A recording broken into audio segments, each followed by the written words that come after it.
So we're working our way towards mid-morning. Glad you're with us here for Market Day Report. Got Ted Seifried standing in the wings, waiting in the wings. Yeah, waiting in the wings. Let's get that right. And he'll join us in just a moment. First off, let's see where we're trading the corn market.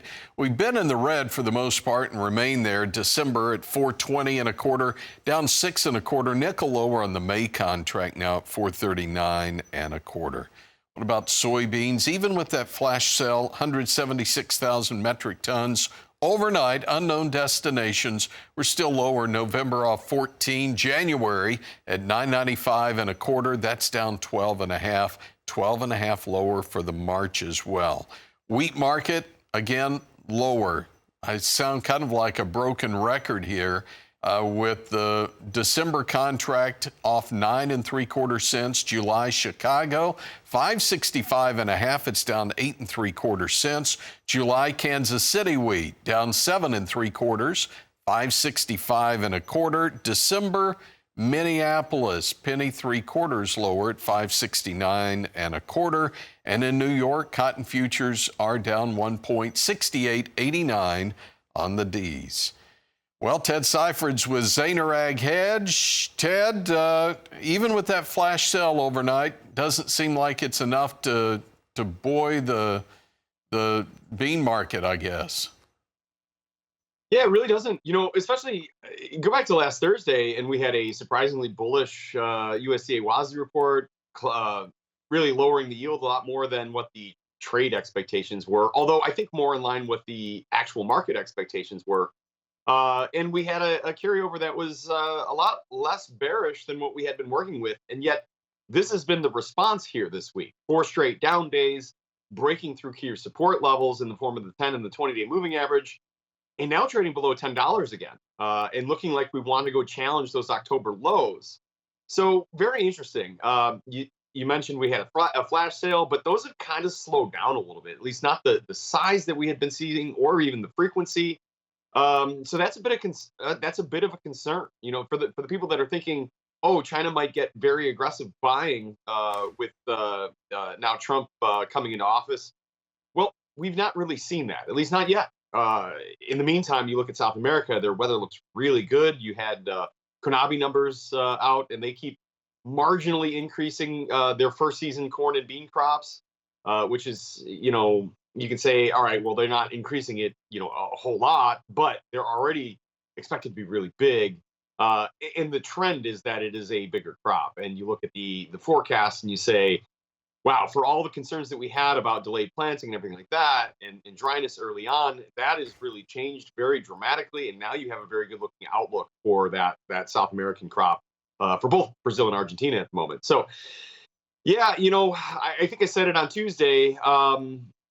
The USDA report that we had last Friday was a bullish spark, but now we're sitting here left with uncertainty of what happens with the new Trump EPA, uncertainty of what happens with Trade War 2.0. And we sit here thinking, what's the next big bullish news that we're going to get? Because the December report isn't really going to do much on, it's not going to change production, maybe slight tweaks on demand, but the December report notoriously doesn't do anything. Now we have to wait for January to get another bullish shot in the arm from from a balance sheet fundamental standpoint, I think. So that is kind of letting some steam out of the market. And man, I don't know. You really don't like how this is developing on a chart for soybeans. Corn had been reluctant to really go down, but today is sort of accelerating. And wheat has been the one really leading the way lower based on better conditions, good rains, and, you know, ideas that, hey, maybe the Black Sea tensions could wind down with Trump coming in. You know, if the row crops are all bearish right now, let's see if we can find something bullish. Hang on, we'll be right back as Market Day Report continues after this.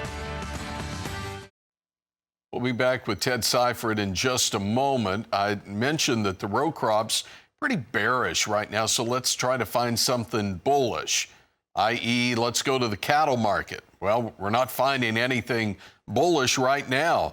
December, $0.50 lower, 183.52. This on live cattle. February, 40 lower, 185.67. For the feeders, it's looks like might be ticking higher now, with January at 243.87, up 22, and the March contract 27 higher at 242.47. You know, and I may have beat the drum on $100 hogs long enough that the market did hit 100 on the June contract, but is now down 32 at 99.57. Front month, December, 81.50.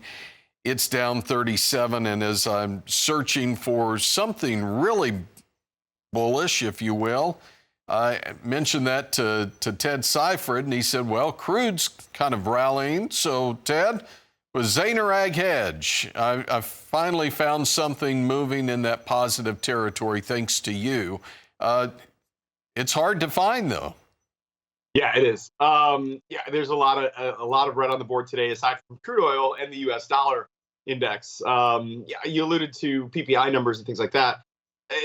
A little bit negative, although it depends on which trade estimate you look at. I think it came out right on top of expectations for what my expectations were, anyways. But inflation's still a thing, and that's cooled off the stock market a little bit. But keep in mind that stock market had been just absolutely roaring last week with the election and the Fed announcement, but is now kind of just stalled out a little bit. And I mention it because, you know, if you look at cattle, we really didn't enjoy the, follow along rally that we had when the stocks went from, 3-month lows directly up to 3-month highs or new highs, really. And you say that's a little bit disconcerting because, generally speaking, Tony, we say if the stock market's stronger or making new highs, we feel really comfortable about domestic demand. We feel really comfortable about, people not having a problem paying some higher prices with the butcher's counter. And we feel good about cattle prices and cattle prices potentially going higher. But that's not what's happened. Cash prices have been softening. Packers are worried about their margins. And you've got a feeder cattle contract that is really just trying to hold on to its 100-day moving average, it's just pivoting on support right now, support resistance right now. But not looking like it can muster any sort of upside follow through, even though it's been given the reason or the chances to do it. And then you've got a December live cattle chart that is just barely holding on to the 50-day moving average. We've been below it twice, but like today, we bounced back to it. So we're trying, but man, you just keep knocking on a door. Eventually that door might open. And I don't know, it to me, the price action and the way that we're trading right now just feels like there's some downside potential in the cattle complex, even though you've got all this bullishness on the economy right now. So I don't know. Those two don't really jive. It doesn't make me feel warm and fuzzy. I will say it is seasonal tendency to be down a little bit because we're in between that, peak Labor Day or, grilling season and then into the holiday season. So, seasonally, this is a good time to take on some protection. But I would say if I look at a chart that, yeah, I'd be a little bit worried about the downside here.